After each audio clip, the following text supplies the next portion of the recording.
مفتی سلطان کے بیانات کے لیے مفتی سلطان آفیشل کو سبسکرائب کریں۔ السلام علیکم ورحمۃ اللہ وبرکاتہ۔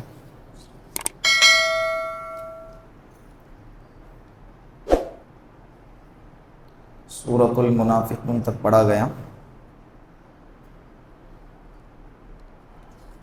کل آپ حضرات کے سامنے سورہ قمر کے متعلق کچھ باتیں عرض کر دی گئی تھی۔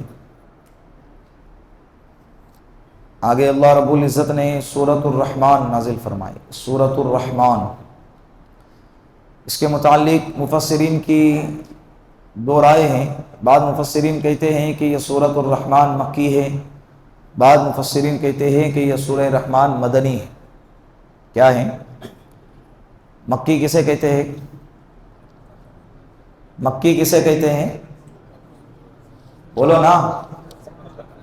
جو سورت، جو آیت، جو قرآن کا حصہ اللہ کے رسول کے ہجرت سے پہلے نازل ہوا ہے، ان قرآن کے حصوں کو مکی کہا جاتا ہے۔ اب چاہے وہ مکۃ المکرمہ میں نازل ہوں، چاہے وہ طائف میں نازل ہوں، یا چاہے وہ مکہ سے باہر نازل ہوں، ہجرت سے پہلے۔ اور جو قرآن کا حصہ ہجرت کے بعد اترا ہے وہ مدنی کہلاتا ہے، چاہے وہ مدینے میں اترا ہو، چاہے وہ مکہ میں اترا ہو۔ فتح مکہ کے موقع پر اللہ کے رسول مکۃ المکرمہ میں ہیں، قرآن کی آیت اتر رہی ہے، الیوم اکملت لکم دینکم واتممت علیکم نعمتی ورضیت لکم الاسلام دینا۔ سورہ مائدہ یہ حجۃ الوداع کے موقع پر کی آیت سورت ہے، آخری صورتوں میں ہے سورۃ المائدہ۔ حلال اور حرام کے سارے مسائل اس میں بیان کیے گئے۔ تو یہ اتری ہے مکۃ المکرمہ میں، لیکن اس کا نام کیا ہے؟ مدنی نام ہے۔ کیا نام ہے؟ تو یہ سورۃ الرحمن کے متعلق مفسرین کا اختلاف ہے۔ بعض مفسرین کہتے ہیں کہ یہ مکی ہے، بعض کہتے ہیں مدنی ہے۔ اور یہاں پر لکھا ہوا بھی مدنیہ ہے، لیکن جو مفسرین مکی کہتے ہیں ان کے پاس ایک دلیل ہے۔ وہ کہتے ہیں کہ مکۃ المکرمہ میں مشرکین مکہ اللہ کے رسول صلی اللہ علیہ وسلم کو کہا کرتے تھے کہ محمد جو قرآن کا حصہ ہمیں بیان کرتا ہے یہ کسی خدا کا کلام نہیں ہے، بلکہ یہ کسی انسان کا گڑھا ہوا کلام ہے۔ تو اللہ رب العزت نے یہ سورہ رحمان نازل فرمائی اور اس کی ابتدا فرمائی الرحمن۔ کس سے فرمائی؟ الرحمن۔ مکہ والے اللہ کے اس نام سے، اس صفت سے واقف نہیں تھے۔ وہ کہتے تھے کہ عمر رحمان، کون ہے رحمان؟ تو اللہ نے کہا الرحمن علم القرآن خلق الانسان علمہ البیان۔ رحمان وہ ہیں جس نے قرآن کی تعلیم عطا فرمائی۔ کیا فرمائی؟ قرآن کی تعلیم عطا فرمائی اور انسان کو پیدا کیا اور بولنے کا سلیقہ سکھایا۔ دیکھیں یہ جو سورہ رحمان ہے نا، سورہ رحمان کے اندر اللہ رب العزت نے بندوں پر دنیاوی نعمتیں، اخروی نعمتیں، دونوں نعمتوں کا تذکرہ کیا۔ اور جب کسی نعمت کا تذکرہ کیا اس کے بعد کہا فَبِأَيِّ آلَاءِ رَبِّكُمَا تُكَذِّبَانِ۔ تم اے جناتوں، اے انسانوں، دونوں سے کہا جا رہا ہے تم اپنے رب کے کن نعمتوں کو جھٹلا سکتے ہو؟ کن نعمتوں کو جھٹلا سکتے ہو؟ نہیں جھٹلا سکتے۔ بے شمار اللہ نے نعمت عطا فرمائی۔ زمین کو اللہ نے پیدا کیا، کتنا فائدہ اٹھاتے ہیں زمین سے، کتنا فائدہ اٹھاتے ہیں۔ اناج بوتے ہیں، پھر اس سے غلہ نکلتا ہے، درخت نکلتے ہیں، پھل نکلتے ہیں، پھول نکلتے ہیں، اور ساری زندگی اس سے لطف اندوز ہوتے ہیں۔ ہر موسم کے تبدیلی پر موسم کا پھل الگ الگ ہیں۔ اللہ کی کتنی بڑی نعمت ہے۔ اور اسی زمین میں مرنے کے بعد انسان کو دفنایا جاتا ہے۔ اسی زمین سے اللہ نے ہمارے رزق کا انتظام کیا ہے۔ پھر اللہ نے آسمان پیدا فرمائے، 1 2 3 نہیں 7 آسمان بنائے۔ پھر آسمان کی خوبصورتی کے لیے اللہ رب العزت نے چاند کو، سورج کو، ستاروں کو بنایا۔ کبھی چاندنی راتوں میں کھلے آسمان کے نیچے بیٹھ کر آسمان کو دیکھا کرے اور اللہ کے قدرت پر غور کیا کرے کہ میرے اللہ کا بنایا ہوا آسمان کتنا خوبصورت ہے۔ اور جب سے بنایا ہوا ہے بے ستون ہے، کوئی سہارا نہیں ہے، بغیر سہارے کے کھڑا ہے۔ آج تک دنیا کی کوئی چیز بغیر سہارے کے ہوتی ہے؟ بغیر سہارے کے کھڑی ہے جب سے بنایا ہے آج تک۔ کبھی ایسا معلوم ہوا؟ کبھی خبر آئی، کوئی نیوز آئی، ایسی اطلاع ملی آپ کو کہ دنیا کے فلاں علاقے کے اندر آسمان کا اتنا سا ٹکڑا گر گیا؟ ہوا کبھی ایسا؟ کبھی بھی نہیں ہوا۔ جب سے بنایا ہے آج تک قائم ہے۔ یہ میرے اللہ کی قدرت ہے.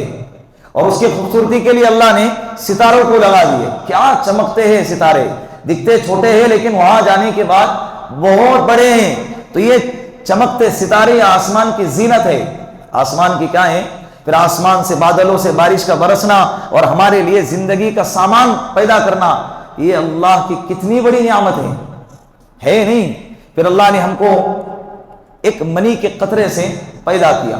منی کا قطرہ وہ روایتوں میں لکھا ہے کہ جب انسان کے بدن پر لگے تو انسان اس سے گھن کرنے لگے. اس چیز سے اللہ رب العزت نے انسان کو پیدا کیا.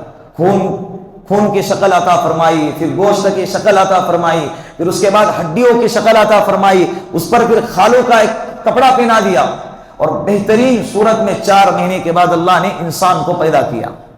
پھر 4 مہینے کے بعد سے لے کر اوپر کے اور 5 مہینے انسان کو مکمل جسم کو بننے کے لیے وقت لگا. پھر مکمل جب انسان بنا, باہر آنے کے بعد اتنا بے بس تھا کہ وہ اپنے بھوک کو اپنے زبان سے ظاہر بھی نہیں کر سکتا تھا, اپنی ضرورتوں کو, اپنی خواہشوں کو, اپنے نفع نقصان کو بیان نہیں کر سکتا تھا, اور اپنے صحیح غلط کو پہچان نہیں سکتا تھا. اتنا بے بس تھا. اللہ نے بچے کی محبت ماں باپ کے دل میں ڈالی. اب یہ تڑپیں گا, ماں باپ تڑپیں گے, یہ بیمار ہوں گا, ماں باپ بے چین ہو جائیں گے. ورنہ ماں باپ کو کیا پڑی ہے؟ بتاؤ کیا پڑی ہے؟ الٹا راتوں میں ماں باپ کی نیندیں حرام ہو جاتی ہیں. کمایا ہوا خون پسینے کا پیسہ بچوں کی ضرورت اور خواہشوں میں لگایا جاتا ہے. کون آج کے زمانے میں انسان اپنے علاوہ کسی اور پر خرچ کرنے کے لیے تیار ہے کوئی ایسا؟ لیکن اللہ نے اولاد ایسی نعمت بنائی کہ ان کی محبت اللہ نے ماں باپ کے دل میں ڈالی. اگر یہ اللہ نکال دے, اللہ اگر یہ محبت نکال دے, سیدھا علاقوں میں کچھ مثالیں ایسی ملتی ہے ہمیں کہ درندے قسم کے, حیوان قسم کے ماں باپ اپنے اولاد کو زندہ دفنا دیتے ہیں.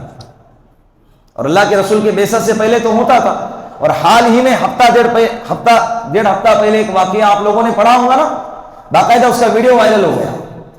بنگال کی رہنے والی عورت ہے, 2019 میں نکاح ہوا, 1 سال کے بعد بیٹا پیدا ہو گیا. کتنے سال ہو گئے 2019 سے؟ ابھی 5 سال ہو گئے. 1 سال کے بعد بیٹا ہو گیا. بیٹا 4 سال کا تھا. 2021 کے اندر جب کورونا لاک ڈاؤن کا زمانہ چل رہا تھا, ان کے رشتے کے اندر بھی بیماری آ گئی. میاں بیوی کے اندر آپس میں نا اتفاقیاں ہو گئی اور بات طلاق تک کے آ گئی. کورٹ میں جج نے یہ فیصلہ سنا دیا کہ بھائی یہ لڑکا ماں کے پاس ہوگا, لیکن لڑکے کے باپ کو اجازت ہے جب چاہے آئے, ملاقات کریں اور چلے جائے. عورت اس کے خلاف آپشن اٹھا رہی تھی, لیکن جج نے کہا اگر اس فیصلے پر راضی ہے تو ٹھیک, ورنہ لڑکا ہم باپ کو دے دیں گے. یہ سخت فیصلہ سن کر ماں نے کیا کیا؟ صبر کر لیا. لیکن ایک عورت کے دل میں درندگی کتنی ہے دیکھیں, اس کو یہ برداشت نہ ہوا کہ لڑکے کا باپ بار بار آئے اور میرے بچے سے ملاقات کرے اور مل کے خوش ہو جائے. جب بھی باپ اپنے بیٹے سے ملتا خوش ہوتا تھا, سارے دن بھر کی تھکاوٹ, غم, ٹینشن, غم سب بھول جاتا تھا. تو اتفاق سے ایک دفعہ وہ اپنے بیٹے کو لے کر 4 دن کے لیے گھومنے پھرنے کے لیے, پکنک منانے کے لیے گوا چلے گئے. کہاں گئی؟ گوا چلے گئے. یہ کوئی افسانہ کہانی نہیں سنا رہا ہوں میں, جو ابھی پیش آیا ہے نا حال ہی میں, ہفتہ پہلے گوا چلے گئے. ایک ہوٹل بک کیا, 5 سٹار ہوٹل میں کمرہ لیا. بڑی مالدار قسم کی عورت تھی, بڑی مالدار, ایک کمپنی کی اونر ہے, کمپنی کو بنانے والی تھی, پڑھی لکھی عورت ہے. لیکن زندگی میں کیا نہیں ہے؟ دین نہیں ہے, ایمان نہیں ہے. کمرہ بک کیا, 3 سے 4 دن تک لڑکے کو لے کر پورا گوا کا چکر لگائے, گھومے پھرے, انجوائے کیے. اس کے بعد 4تھے دن رات کے 1:30 بجے ریسپشن پہ آ کر کہتی ہے مجھے چیک آؤٹ کرنا ہے اور ایمرجنسی میں مجھے بائی روڈ بنگال جانا ہے. کہاں جانا ہے؟ بنگال. وہ ریسپشن والے کہہ رہے ہیں کہ تمہارا کو ایمرجنسی ہے اور جلدی بھی جانا ہے, تو بائی روڈ کیوں, بائی پلین ٹکٹ کرا دیتے ہیں, بائی روڈ جانے کی کیا ضرورت ہے؟ تو عورت کہنے لگی نہیں, مجھے بائی روڈ ہی جانا ہے, میرے لیے کیب بک کرو. تو وہ کہنے لگے کہ میڈم آپ بائی روڈ جائیں گے, کیب سے جائیں گے, پلین سے زیادہ خرچہ ہوگا. 550 کلومیٹر کا فاصلہ ہے گوا اور بنگال کے بیچ میں, اتنا لمبا تم جائیں گے, دیر بھی لگے گی, پیسہ بھی زیادہ جائے گا. اس سے اچھا پلین سے چلے جاؤ, پیسہ بھی بچے گا اور جلدی جاؤ گے. وہ کہنے لگے پیسے کی کوئی پرواہ نہیں ہے, مجھے صرف بائی روڈ ہی جانا ہے. مجبور ہے, اس عورت کے لیے کیب بک کی گئی، انووا بک کرنے کے بعد اس کے پاس ایک بکسا تھا، بیگ، وہ رات کے 1:30 بجے وہ عورت گاڑی کے اندر بیٹھتی ہے اور بنگال کے لیے نکل جاتی ہے۔ اب جو روم کلین کرنے والے ہوتے ہیں، روم میں جب گئے صاف صفائی کرنے کے لیے، جب کوئی بندہ چیک آؤٹ کرتا ہے تو دوسرے بندے کے آنے سے پہلے اس روم کو صاف کیا جاتا ہے۔ جب صاف کرنے کے لیے گئے تو وہاں پر خون کے دھبے نظر آئے۔ وہ کہنے لگا، اس کو شک ہوا یہ کیا چیز ہے، مینیجر کو بلایا، دکھایا گیا، تو جب غور سے دیکھا تو کنفرم ہوا کہ یہ خون ہی ہے۔ پھر ان لوگوں نے پولیس کو انفارم کر کے بلایا، پولیس آئی اور آ کر جب تحقیق کی تو کون تھا یہاں پہ؟ کون تھا؟ ایک عورت تھی۔ کہاں سے آئی تھی؟ وہاں سے آئی تھی، لیکن کسی کا ذہن گیا نہیں اس طرف، سب تحقیق کی جا رہی ہے۔ لیکن پولیس کو ڈاؤٹ ہوا کہ رات کے 1:30 بجے ایک عورت رات کے 1:30 بجے چیک آؤٹ کوئی کرتا ہے تو صبح کرے گا، شام میں کرے گا، رات کے آدھی رات کو کون چیک آؤٹ کرے گا؟ اور اتنی ہی ایمرجنسی ہے تو پلین سے جائیں گے نا، بس سے بائی روڈ کیوں جائیں گے؟ یہ ڈاؤٹ آنے لگ گئے۔ اس بیچ ایک آدمی نے، وہی کے اسٹاف نے ہوٹل کے، وہ کہنے لگا کہ سر جب وہ آئی تھی نا 4 دن پہلے، اس کے ساتھ میں ایک بچہ تھا، 4 سال کا بچہ تھا، لیکن جب 1:30 بجے چیک آؤٹ کر کے چلے گئے تو اس کے پاس کوئی بچہ نہیں تھا، ایک بیگ تھا، بچہ نہیں تھا۔ اب اور زیادہ تجسس ہونے لگا، لیکن کسی کا خیال بھی اس طرف نہیں گیا کہ ماں ہے، کیا ہے؟ ماں ہے، اپنے بیٹے کے ساتھ ایسا کچھ کر نہیں سکتی، خیال بھی نہیں گیا۔ پھر اس کیب والے کا نمبر نکالا گیا، ڈرائیور کو فون لگایا، ڈرائیور سے جب بات کی اور ڈرائیور سے کہا کہ اس عورت کو فون دے دینا۔ عورت نے فون لی، کانفیڈنس لیول، ہمت کے ساتھ بات کی، ہاں جی کون ہے؟ پولیس، گوا پولیس، تحقیق کر رہے ہیں۔ آپ اپنے ساتھ، میڈم ہمارا ایک ڈاؤٹ ہے، آپ جب 3-4 دن پہلے آئے تھے آپ کے ساتھ میں ایک بچہ تھا، آپ جب جا رہے ہیں تو آپ کے ساتھ میں بچہ نہیں تھا، کیا ہو گیا؟ عورت کہنے لگی ہاں تھا میرے ساتھ بچہ، لیکن میں چیک آؤٹ سے پہلے گوا میں میرے فلاں ایڈریس دے دی اس نے، اور وہ ایڈریس فیک نکلا، وہ غلط ڈپلیکیٹ ایڈریس دے دی اور کہا کہ اس ایڈریس پہ میرے رشتہ دار رہتے ہیں، میں نے میرے بچے کو وہاں پر بھیجا ہوں چند دن کے لیے، مجھے ایمرجنسی تھی اس لیے مجھے تنہا نکلنا پڑا۔ پولیس لوگ بھی ٹھیک ہے، جو ایڈریس دیے تھے اس کو ویریفائی کیا گیا کہ بھائی وہ صحیح ہے کہ غلط ہے۔ جب پتہ لگایا تو وہ ایڈریس کیا نکلا؟ فیک نکلا، رانگ ایڈریس، غلط ایڈریس نکلا۔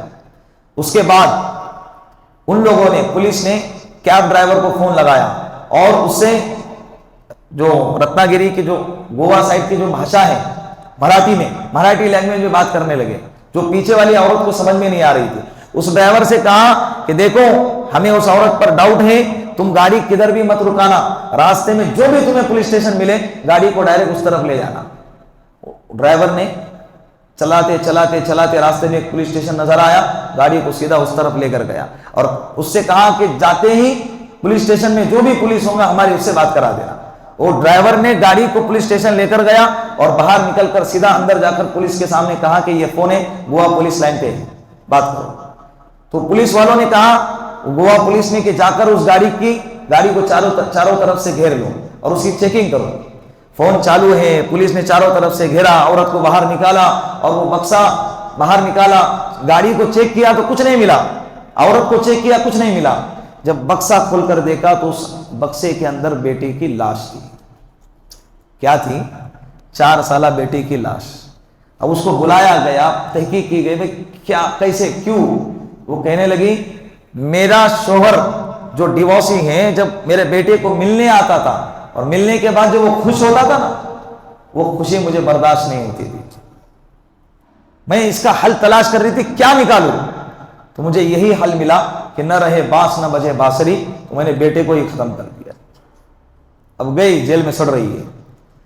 تو ایسے واقعات کبھی کبھی رونما ہوتے ہیں۔ ہمارے ماں باپ نے بچپن میں ہم کو ہی مار دیا ہوتا تو گلا گھوٹ کے پیدا ہوتے ہی کیا کر سکتے تھے؟ ہم لڑ سکتے تھے؟ پیشاب کرنے کے بعد جو کیا ہے اس کو بھی بدل نہیں سکتے تھے ہم، ایسی اوقات تھی ہماری۔ اللہ نے ہم پر احسان کیا، اللہ نے ہم پر انعام کیا، یہ ساری نعمتیں اللہ رب العزت گنوا رہے اور کہہ رہے فَبِأَيِّ آلَاءِ رَبِّكُمَا تُكَذِّبَانِ، تم کن کن نعمتوں کو جھٹلاؤ گے، تم اپنے رب کے کن کن نعمتوں کو جھٹلاؤ گے؟ آنکھیں اللہ نے دی، کان اللہ نے دیے، زبان اللہ نے دی، اور جسم میں کتنی ساری چیزیں نعمتیں اللہ کی، اس پر اگر انسان غور کرے تو پتا چلتا ہے کہ اللہ کا کتنا بڑا احسان ہے۔ بات سمجھ میں آ رہی؟ یہ سارے نعمتوں کو، دنیاوی اور اخروی نعمتوں کو گنانے کے بعد اللہ رب العزت نے سب سے پہلے، سب سے اہم، سب سے اعلیٰ اللہ کی نظر میں جو نعمت ہے، اللہ نے اس نعمت کا تذکرہ کیا۔ بہت نعمتیں آگے، لیکن سب سے اہم نعمت کون سی ہے؟ علم القرآن۔ کون سی نعمت ہے؟ قرآن اللہ نے ہم کو عطا فرمایا، قرآن اللہ نے ہم کو سکھایا، قرآن اللہ نے ہم پر اتارا۔ اس امت کو اللہ نے قرآن دے کر اس امت پر بڑا احسان کیا ہے۔ اس امت پر اللہ نے قرآن دے کر اللہ نے بہت بڑا احسان کیا ہے، لیکن افسوس ہم اس نعمت سے محروم ہے۔ ہم اس نعمت سے کیا ہیں؟ بہت سارے لوگ آج بھی مجمع میں جتنے بیٹھے ہیں، اس میں بھی بہت سارے ایسے ہوں گے کہ جن کو دیکھ کر بھی قرآن پڑھنے نہیں آتا ہے۔ وہ قرآن کے اندر کیا لکھا ہوا ہے وہ تو دوسرے تیسرے نمبر کا اسٹیپ، دیکھ کے پہلا مرحلہ ہی نہیں آتا، اور زندگی گزر رہی ہے، کوئی افسوس نہیں ہے۔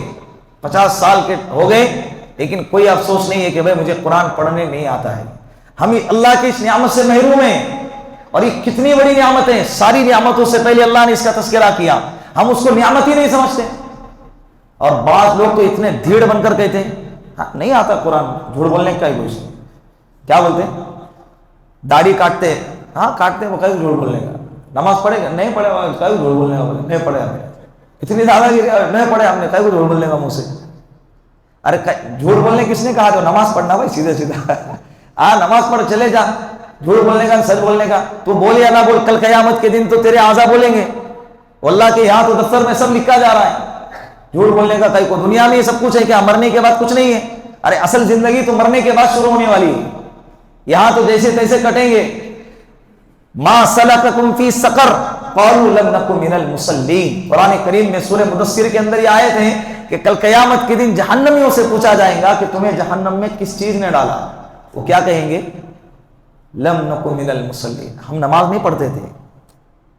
تمہارا وہ کیا لگا؟ کلمہ پڑھ لیا تو جنت میں جائیں گے؟ جائیں گے ضرور، وایا کیسا؟ جہنم وایا ہو کے جنت میں جائیں گے۔ تو بعض لوگ کہتے ہیں جائیں گے تو صحیح نا، ٹھیک ہے بھگتیں گے، وہ وایا آسان لگتا ہے بھائی۔ جہنم کا جو کرتا پہنایا جاتا ہے، اللہ کے رسول نے فرمایا اس کرتے کو دنیا پہ لٹکا دیا جائے، اس کی گرماہٹ سے ساری دنیا کے رہنے والے ہلاک ہو جائے۔ کیا ہو جائے؟ ہلاک ہو جائے۔ اس کا کھولتا پانی، ایک لوٹا پانی دنیا کے 7 سمندر میں ڈالا جائے، اس کا ٹیمپریچر اتنا ہائی ہوگا کہ 7 سمندر کا پانی ابلنے لگے گا۔ کیا لگے گا؟ ابلنے لگے گا۔ انسان کو اس میں ڈالا جائے گا، کیسے برداشت کریں؟ تھوڑا سا چٹکا لگتا ہے نا، ایک ہفتے تک اس کے چھالے جاتے نہیں ہیں۔ کریمیں لگا، یہ لگا، وہاں کہاں سے کریم لائیں گے بتاؤ؟ فرشتوں کے پاس جائیں گے، داروغہ کے پاس، بھائی کریم لگا نا، وہ بولیں گے جا اندر چل، ہو گیا وہ دنیا میں تھا وہ کریم وریم اور اسپرے جو بھی تھا وہ کہاں تھا؟ ابھی اندر جا، یہاں سے باہر نکلنا نہیں ہے، مرنا بھی نہیں ہے۔ سب سے بڑی بات کیا ہے؟ مرنا بھی نہیں ہے۔ اگر موت ہوتی تو بہت سستا اور آسان سودا ہوتا، مر گئے بات ختم ہو گئی۔ موت کو ہی جنت اور جہنم والوں کے سامنے مار دیا جائے گا۔ جتنی بھی تکلیف ہوں گی بس تکلیف میں ہی اضافہ ہوگا، لیکن موت کبھی نہیں آئے گی۔ جنت کے اندر سب کچھ ملے گا، لیکن کیا نہیں ملے گا؟ موت نہیں ملے گی، بڑھاپا نہیں ملے گا، نیند نہیں آئیں گی، پاخانہ نہیں آئے گا، یہ ساری چیزیں نہیں ملیں گی۔ اسی طرح جہنمیوں کو بھی موت نہیں آئیں گی۔ تو آپ کو آسان لگتا ہے وایا ہو کے جائیں گے نا، کیا فرق پڑتا ہے؟ 24 گھنٹے میں سے 2.5 گھنٹے لگتے ہیں فجر ظہر عصر مغرب عشاء کی نماز سے، اگر ٹائم ٹیبل نکالے تو کتنے گھنٹے؟ صرف 2.5 گھنٹے۔ میں بھی زیادہ بتا رہا ہوں، اگر کوئی وقت پر آئے نماز پڑھ کے چلے جائے نا، اس میں سے بھی اور آدھا 1 گھنٹہ کم ہو جائے گا۔ تو پورے 24 گھنٹے میں سے 2.5 گھنٹے اللہ کے لیے ہم نکال نہیں سکتے، وہ بھی وقفے سے ہیں، وقفے سے ہیں۔ انسان پریشان ہے نا، نماز میں اللہ نے اس کے لیے حل رکھا ہے، نماز میں اس کے لیے اللہ رب العزت نے سکون رکھا ہے، سارے پرابلم کا حل اللہ نے نماز میں رکھا ہے، لیکن نماز ہی نہیں پڑھتے۔ کیا نہیں پڑھتے حضرت؟ رمضان میں دیکھیں مسجدیں کیسی کھل رہی تھی، پانی کم گرتا ہے، پانی کا انتظام کرنا پڑتا ہے، لیکن غیر رمضان میں پانی کے اندر کیڑے لگ جاتے، استعمال کرنے والا ہی کوئی نہیں ہے۔ 2 سب سے زیادہ تو نمازی آتے ہی نہیں ہیں، تو جاتے کہاں ہیں بھائی؟ رمضان کا انتظار کرتے ہیں۔ اللہ رب العزت نے پورے سال ایک دن میں 5 نمازیں فرض کی ہیں، پورے سال بھر کے لیے۔ صرف رمضان میں آتے ہیں. اللہ کے ساتھ اتنی تو ناانصافی نہ کرو, اتنی تو ناانصافی نہ کرو. یہ دنیا جزا سزا کی دنیا نہیں ہے, یہ دنیا دار العمل ہے. کٹ جائیں گا لیکن کل قیامت کے دن جب اللہ کے سامنے جائیں گے, یہ جتنا بھی یہاں پر بویا ہے وہاں پر کاٹوں گے.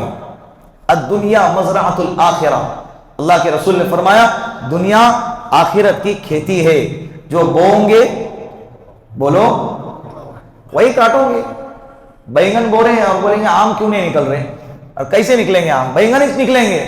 تو جیسے اعمال کرو گے کل قیامت کے دن پلٹ کے, بولو نا, ویسے ہی آئیں گا. آگے اللہ رب العزت نے سورۃ الواقعہ نازل فرمائی ہے. بسم اللہ الرحمن الرحیم, اذا وقعت الواقعہ لیس لوقعتها کاذبہ. واقعہ کہتے ہیں قیامت کو, واقعہ کہتے ہیں قیامت کو. اللہ رب العزت نے قرآن کریم میں جگہ جگہ پہ الگ الگ نام سے پکارا ہے. یا ایھا الناس اتقوا ربکم ان زلزلۃ الساعہ. ساعہ کے معنی قیامت. ان اللہ عندہ علم الساعہ, اللہ ہی جانتا ہے قیامت کب آئیں گے. ساعہ کے معنی قیامت. اذا وقعت الواقعہ, واقعہ معنی قیامت. الحاقۃ ما الحاقہ, حاقہ کے معنی قیامت. القاریۃ ما القاریہ, قاریہ کے معنی کھٹکھٹانے والا, کھٹکھٹانے والا. مفسرین نے کہا ہے قیامت کیا ہے. اذا زلزلت الارض زلزالہا, زمین کو جھٹکا دیا جائے گا, زلزلے آئیں گے. اس کو بھی مفسرین نے کہا قیامت سے تعبیر کیا ہے. کس سے تعبیر کیا ہے؟ تو قیامت کو الگ الگ لفظوں سے یاد کیا گیا ہے. سورۃ الواقعہ کے اندر قیامت کا تذکرہ ہے, جنت کا تذکرہ ہے, اور جنت کی نعمتوں کا تذکرہ ہے. آگے اس سورۃ الواقعہ کی فضیلت میں لکھا ہے. سورۃ الرحمن کے بارے میں ایک بات رہ گئی ہے. جس طرح سے قرآن کریم کا دل سورہ یاسین ہے, سورہ رحمان یہ قرآن کریم کی زینت ہے. کیا ہے؟ زینت قرآن کریم کی. کیا خوبصورت ہے نا. جس کو نہیں سمجھ میں آتا ہے اس کو بھی سننے میں مزہ آتا ہے. یہ سورہ رحمان کی خوبصورتی ہے. کیا ہے؟ سورہ رحمان کی خوبصورتی. یہ سورۃ الواقعہ, حضرت عبداللہ ابن مسعود رضی اللہ عنہ فرماتے ہیں کہ اللہ کے رسول صلی اللہ علیہ وسلم نے فرمایا جو بندہ روزانہ رات میں سونے سے پہلے یا مغرب کے بعد سورۃ الواقعہ کی تلاوت کرے گا, زندگی میں کبھی اس پر فاقہ نہیں آئے گا, کبھی فقر نہیں آئے گا, کبھی محتاجگی نہیں آئیں گی. اسی لیے اپنے گھر کی عورتوں کو سورۃ الواقعہ کا تحفہ دو. ان سے کہوں کہ کوئی رات ایسی نہ آئے جس میں تم یہ پڑھے بغیر سو جاؤ. کوئی رات تمہاری زندگی میں ایسی نہ آئے. حضرت عبداللہ ابن مسعود مفسر قرآن ہے, بیمار ہو گئے. حضرت عثمان غنی رضی اللہ عنہ ان کے عیادت کو آئے اور آ کر کہنے لگے حضرت عبداللہ ابن مسعود سے, فرمایا ما تشتکی, کیا تکلیف ہے آپ کو؟ وہ کہنے لگے ذنوبی, میرا گناہ مجھے ستا رہا ہے, یہی تکلیف ہے. حضرت عثمان غنی نے فرمایا ما تشتہی, کیا چاہتے آپ کی؟ حضرت عبداللہ ابن مسعود نے فرمایا رحمت ربی, مجھے میرے رب کی رحمت چاہیے, اس کے علاوہ مجھے کچھ نہیں چاہیے. تو حضرت عثمان غنی نے فرمایا کسی طبیب کا انتظام کرو جو آپ کا علاج کرے. حضرت عبداللہ ابن مسعود نے فرمایا کہ طبیب نے ہی مجھ کو بیمار کیا ہے. طبیب نے ہی, کون طبیب؟ بولو نا, بولو یار, ساتھ دیا کرو. ارے بولو, کون ہے طبیب؟ اللہ ہے. حضرت عبداللہ ابن مسعود سے پوچھا گیا کہ کس نے آپ کو, آپ کے لیے ڈاکٹر کا انتظام کروں؟ تو حضرت نے فرمایا, حضرت عبداللہ ابن مسعود نے, کہ ڈاکٹر نے ہی مجھ کو بیمار کیا ہے. تو کون ہے ڈاکٹر؟ اللہ ہے. پھر حضرت عثمان غنی نے فرمایا عبداللہ ابن مسعود سے, کیا آپ کے لیے کسی چیز کا انتظام کروں, بیت المال وغیرہ کا؟ حضرت عبداللہ ابن مسعود نے فرمایا مجھے کسی چیز کی ضرورت نہیں ہے. حضرت عثمان غنی پھر کہنے لگے ارے لے لو, آپ کے وارثوں کے کام آئے گا, اپنے بچوں کے کام آئے گا. حضرت عبداللہ ابن مسعود نے فرمایا میں نے میرے بچوں کے لیے ایسا انتظام کر دیا ہے کہ میرے بچے زندگی میں کبھی کسی کے محتاج نہیں ہوں گے. حضرت عثمان غنی نے فرمایا کہ کیا کیا ہے؟ حضرت عبداللہ ابن مسعود نے فرمایا اللہ کے رسول نے فرمایا من قرأ سورۃ الواقعہ کل لیلۃ لم تصبہ فاقۃ ابدا, جو بندہ ہر رات میں سورہ واقعہ کی تلاوت کرے گا اس کے قریب فاقہ اور محتاجگی کبھی بھی نہیں آئیں گی, زندگی میں کبھی نہیں آئیں گی. میں نے میرے گھر کے ہر بچے کو, ہر بوڑھے کو, ہر جوان کو, ہر عورت کو, ہر مرد کو یہ سورہ واقعہ یاد کروائی ہے اور ان کو تاکید اور وصیت کی ہے کہ کوئی رات ایسی نہ آئے کہ جس میں تم یہ پڑھے بغیر سو جاؤ. تو مجھے کوئی فکر, ہم انتظام کرتے جائیداد پراپرٹی کا, حضرت نے انتظام کیا کیا؟ سورۃ الواقعہ پڑھیں گے نا انشاءاللہ، گھر پہ جا کر بولیں گے کہ سورۃ الواقعہ آج سے پڑھنا شروع کرو، تیرے نہیں پڑھنے کی وجہ سے میرے کام میں برکت نہیں آ رہی ہے، ایسا بولو تو پڑھیں گے وہ۔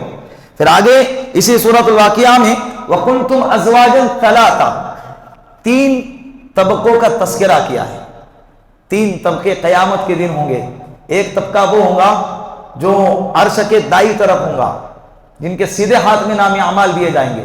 مفسرین فرماتے یہ وہ لوگ ہیں جو حضرت آدم علیہ السلام کے دائیں فصلی سے پیدا کیے گئے، یہ کل قیامت کے دن جنت میں جانے والے ہیں۔ فَأَصْحَابُ الْمَيْمَنَةِ مَا أَصْحَابُ الْمَيْمَنَةِ، ایک طبقہ یہ۔ دوسرا طبقہ عرش کے بائیں طرف والا، جن کے بائیں طرف الٹے ہاتھ میں نام اعمال دیے جائیں گے۔ وَأَصْحَابُ الشِّمَالِ مَا أَصْحَابُ الشِّمَالِ، الٹے ہاتھ والے، یہ کل قیامت کے دن کہاں جائیں گے؟ جہنم میں جائیں گے۔ مفسرین فرماتے یہ وہ لوگ ہیں جن کو اللہ رب العزت نے حضرت آدم علیہ السلام کی بائیں فصلی سے پیدا کیا۔ تیسرا طبقہ والسابقون السابقون اولئک المقربون، یہ وہ لوگ ہوں گے جو اللہ کے بالکل قریب، جو دائیں طرف والے، جو سیدھے ہاتھ والے ہوں گے نا، ان سے بھی بہت اعلیٰ۔ کون ہوں گے؟ مفسرین نے اس کی تشریح کی ہے، وہ انبیاء ہوں گے، شہداء ہوں گے، صدیقین ہوں گے، مقربین ہوں گے، جن کا مرتبہ اللہ رب العزت نے بہت اعلیٰ رکھا ہوگا، جن کی تعداد اصحاب الیمین کے مقابلے میں کچھ کم ہوں گی۔ اصحاب الیمین کی تعداد بہت زیادہ، یہ عام کیٹیگری، اور والسابقون السابقون والے یہ وی آئی پی قسم کے لوگ، یہ نبی والی جماعت، یہ شہداء والی جماعت، یہ صدیقین اور مقربین والی جماعت۔ اللہ رب العزت ہمارا شمار مقربین میں کر دے یا اصحاب الیمین میں کر دے، اللہ سے تو ہم یہی مانگ سکتے ہیں۔ آگے سورۃ المجادلہ ہے، کیا ہے؟ سورۃ المجادلہ، جہاں سے 28واں پارہ شروع ہوتا ہے۔ مجادلہ کے معنی آتے ہیں جھگڑے کرنا، جادلہ یجادلو کے معنی اپنی بات منوانا، کسی سے اپنی بات کہی گئی پھر بھی اگر وہ نہ مانے پھر بار بار کہنا، اس کو اصرار کرنا بات کو، اسے کہتے ہیں مجادلہ۔ حضرت اوس بن صامت رضی اللہ عنہ ایک صحابی ہیں، بات ختم کر دیتا، چھوٹا سا واقعہ ہے، یہ سورۃ المجادلہ کے نازل ہونے کی وجہ بتا رہا ہے۔ حضرت اوس بن صامت رضی اللہ عنہ ایک صحابی ہیں، بوڑھے ہیں، عمر رسیدہ ہیں، ان کے زبان سے اپنی عورت کے لیے حضرت خولہ بنت ثعلبہ، ان کی عورت کا نام کیا نام ہے؟ حضرت خولہ بنت ثعلبہ، اپنے بیوی کے لیے طلاق زہار کا جملہ زبان سے نکلا، یعنی انتی کظہر امی، انتی علی کظہر امی، تم مجھ پر ایسی ہیں جیسا کہ میری ماں کی پیٹھ۔ اور اس وقت میں، زمانے جاہلیت میں بھی اور اس وقت میں بھی، یہ طلاق زہار کو ہمیشہ کی طلاق مانی جاتی تھی۔ طلاق زہار کو ہمیشہ کی طلاق مانی جاتی تھی، یعنی طلاق سے بھی خطرناک چیز طلاق زہار، یعنی طلاق میں تو آپشن ہے کہ ایک طلاق، 2 طلاق دیے تو واپس لے سکتے ہیں یا دوسری مرتبہ نکاح کر سکتے ہیں، لیکن طلاق زہار کے اندر بیوی شوہر کی زندگی میں دوبارہ کبھی بھی نہیں آ سکتی، اسے کہتے ہیں طلاق زہار۔ یہ اس زمانے میں تصور تھا۔ ابھی حضرت خولہ بنت ثعلبہ رضی اللہ عنہا ڈر گئی، بوڑھی ہے، اللہ کے رسول کی خدمت میں آئی اور کہنے لگی یا رسول اللہ، میں بوڑھی ہو چکی ہوں، میں کیا ہو گئی؟ افنا علیہ شبابی، میری جوانی ختم ہو گئی، میری کمر جھک گئی ہے اور میری کوکھ خشک ہو گئی ہے، ابھی کوئی اولاد پیدا نہیں ہو سکتی مجھے، یعنی میں بوڑھی ہو گئی، جوانی بھی نہیں ہے، اب میں بانجھ ہو چکی، کوئی اولاد بھی پیدا نہیں کر سکتی، اس عمر میں آ کے میرے شوہر نے مجھ کو طلاق زہار دے دیا، اب میں کہاں جاؤں؟ آپ کچھ حکم بتائیے میرے لیے تاکہ اس سے کچھ راحت ملے، میں دوبارہ ان کے نکاح میں جانا چاہتی ہوں، اس بڑھاپے میں کہاں ماری پھروں گی؟ اللہ کے رسول صلی اللہ علیہ وسلم نے فرمایا اس متعلق اللہ کا مجھ پر کوئی حکم نازل نہیں ہوا ہے، لہذا جو چل رہا ہے طلاق زہار کا مسئلہ معاشرے کے اندر کہ ہمیشہ کے لیے حرام، لہذا تو اوس بن صامت پر ہمیشہ کے لیے حرام۔ یہ اللہ کے رسول نے جو حکم تھا، اللہ کا کوئی کلام نہیں آیا تھا، یہ حکم سنا دیا۔ حضرت امی عائشہ صدیقہ رضی اللہ عنہا فرماتی ہے کہ اللہ کے رسول صلی اللہ علیہ وسلم کی میں مالش کر رہی تھی، حضرت خولہ بنت ثعلبہ نے رضی اللہ عنہا نے اللہ کے رسول کو اپنی فریاد سنائی، لیکن اللہ کے رسول نے فریاد نہیں سنی، یعنی سننے کے بعد جواب دے دیا جو اس کو پسند نہیں آیا۔ اب وہ کیا کرنے لگی؟ اللہ کے سامنے گئی اور اللہ کے سامنے ہاتھ اٹھا کر اپنا دکھڑا سنانے لگی۔ امی فرماتی ہیں کہ حضرت خولہ جو کہہ رہی ہے وہ مجھے بھی سنائی نہیں دے رہا ہے، لیکن میرے اللہ نے عرش پر بیٹھے بیٹھے اس کے کلام کو سنا۔ اور قرآن کریم میں باقاعدہ کہا بسم اللہ الرحمن الرحیم قد سمع اللہ قول التی تجادلک فی زوجہا وتشتکی الی اللہ، اللہ نے اس عورت کی بات سنی جو تمہارے ساتھ مجادلہ جھگڑا کر رہی تھی۔ وتشتکی الی اللہ، آپ نے نہیں سنا تو اس نے اللہ کے حوالے کیا، لیکن اللہ نے واللہ یسمع تحاورکما، اللہ نے دونوں کی باتیں سنی۔ اللہ نے پھر اللہ رب العزت نے طلاق زہار کے مسائل قرآن کریم میں نازل فرمائے۔ پھر حکم آیا کیا؟ ایک غلام آزاد کرو۔ آج بھی یہ حکم ہے، اگر کوئی بندہ اپنے بیوی کو اپنے ایسے رشتہ داروں کے ایسے عضو کے ساتھ، جسم کے ایسے حصے کے ساتھ تشبیہ دیتا ہے کہ جو رشتہ ہمیشہ کے لیے حرام، ماں ہمیشہ کے لیے ہمارے لیے حرام ہے، نکاح نہیں کر سکتے، بیٹی ہمیشہ کے لیے حرام، ہم نکاح نہیں کر سکتے، بہن سگی بہن ان سے ہم ہمیشہ کے لیے حرام، ان سے نکاح نہیں کر سکتے، ایسے رشتوں کے ساتھ تشبیہ دے رہا ہے، اور وہ بھی ایسے عضو کے ساتھ جس جسم کے حصے کو ہمارے لیے دیکھنا حرام ہے، پیٹ ہے، پیٹ ہے، ہم نہیں دیکھ سکتے، اس جسم کے حصے کے ساتھ تشبیہ دے رہا ہے کوئی مرد کہ بھائی تو میرے ماں کی پیٹ کی طرح ہے، تو میرے بیٹی کی پیٹ کی طرح ہے، تو میری بہن کی پیٹ کی طرح ہے، تو یہ عورت اس کے لیے حرام ہے اس وقت تک جب تک کہ یہ بندہ کیا نہ کرے، ایک غلام آزاد نہ کرے۔ ابھی غلام نہیں ہے، کیا کریں گے؟ نوکر کو آزاد کریں گے، دکان پہ جو کام کرتا ہے، بھائی چل چھٹی تیری آج سے، وہ غلام نہیں ہے، وہ خادم ہے، نوکر ہے، وہ اجرت پہ کام کے لیے آیا ہوا ہے۔ دوسرا حکم آیا، حضرت اوس بن صامت کو بلایا گیا اور ان سے کہا گیا غلام آزاد کرو۔ وہ کہنے لگے میرے پاس کوئی غلام نہیں ہے، میں کہاں سے رہوں، میں خود غلام ہوں۔ حضرت نے فرمایا کہ ٹھیک ہے 60 روزے رکھو۔ کیا رکھو؟ 60 روزے رکھو مسلسل، 60، 50 اور 60، ورنہ 7 سمجھو گے، 60۔ حضرت اوس بن صامت کہنے لگے کہ میں نہیں رہ سکتا، 60 روزے، بوڑھا ہو گیا ہوں، 60 روزے کیسے رکھوں گا؟ اللہ کے رسول نے فرمایا پھر 60 مسکین کو کھانا کھلاؤ۔ کہا کہ میں کہاں سے کھلاؤں، میں خود مسکین ہوں۔ پھر اللہ کے رسول نے مسکرائے، اللہ کے رسول نے مدد فرمائی، صحابہ نے اکٹھا کیا، 60 لوگوں کو کھلانے کے بقدر مال جب جمع ہوا ان کو دیا گیا، 2 وقت کا 60 مسکین کھانا کھائے، یہ اس کا کفارہ ہے، یہ اس کا کیا ہے؟ طلاق زہار کا کفارہ ہے۔ اللہ رب العزت ان کئی ہوئی باتوں کو سمجھنے کی اور اس پر عمل کرنے کی توفیق عطا فرمائے۔ وآخر دعوانا ان الحمد للہ رب العالمین۔